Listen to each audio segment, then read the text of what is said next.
السلام عليكم ورحمة الله وبركاته. حمدا ومصليا وبعد. أعوذ بالله من الشيطان الرجيم. بسم الله الرحمن الرحيم. وأما بنعمة ربك فحدث.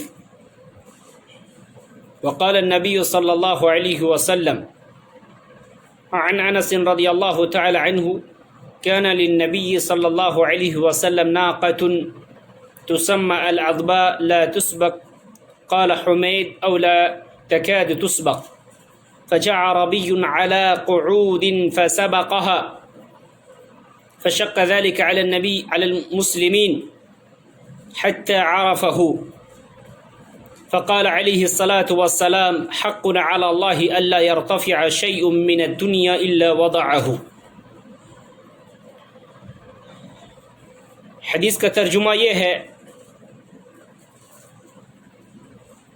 کہ حضرت انس راوی ہیں، بیان کرتے ہیں کہ نبی کریم صلی اللہ علیہ وسلم کے پاس ایک عذبہ نامی اونٹنی تھی،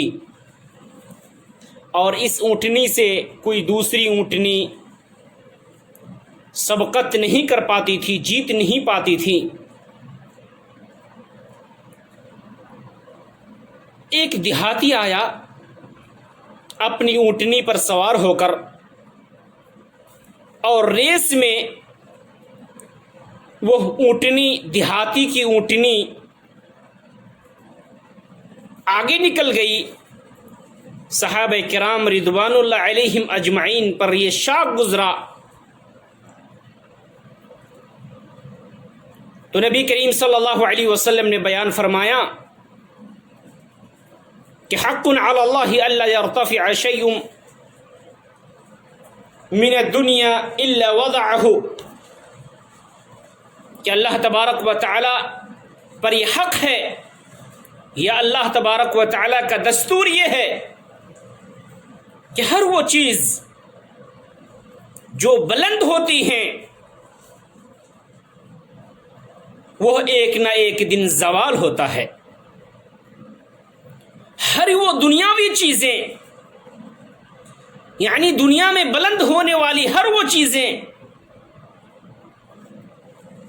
ایک نہ ایک دن زوال ہے۔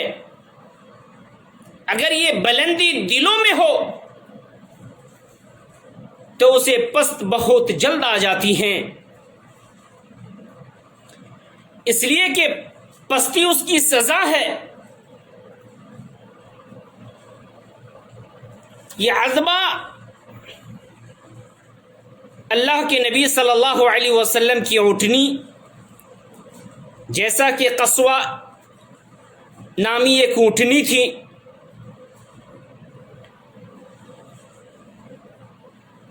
صحابہ کرام کا یہ دستور، یہ فکرہ، یہ ذہن میں تھا کہ اس عذبہ نامی اونٹنی دوڑ میں کوئی بھی اونٹنی آگے نہیں بڑھ پاتی تھی، لیکن نبی کریم صلی اللہ علیہ وسلم کا ایک جملہ ہم سارے لوگوں کے لیے ایک عبرتناک بن گئی ہے کہ حق علی اللہ الا یرتفع شیء من الدنیا الا وضعہ، کہ ہر وہ چیز جو دنیا میں بلند ہونے والی ہے وہ ایک نہ ایک دن زوال ہوگی۔ اس حدیث میں اللہ کے نبی صلی اللہ علیہ وسلم کا فرمان ہے من الدنیا، اس بات پر دلیل ہے کہ آخرت کے کاموں میں سے جو چیز بلند ہوتی ہیں اللہ تبارک و تعالی اسے نہیں گراتا، کیونکہ حدیث میں دنیا کا لفظ آیا ہوا ہے من الدنیا، اور جو چیز آخرت کے کاموں میں سے ہو اللہ تبارک و تعالی اسے نہیں گراتا ہے، جیسا کہ اللہ تبارک و تعالی نے قرآن میں ارشاد فرمایا: یرفع اللہ الذین آمنوا منکم والذین اوتوا العلم درجات، کہ اللہ تبارک و تعالی تم میں سے جو لوگ ایمان لائے اور جو علم دیے گئے ہیں ان کے درجات کو بلند کر دے گا۔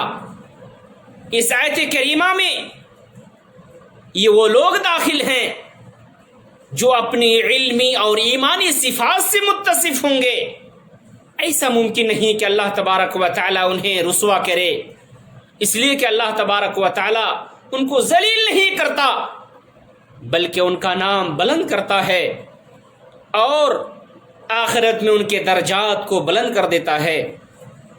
اب آخر میں اللہ تبارک و تعالی سے دعا ہے کہ اللہ اس حقیر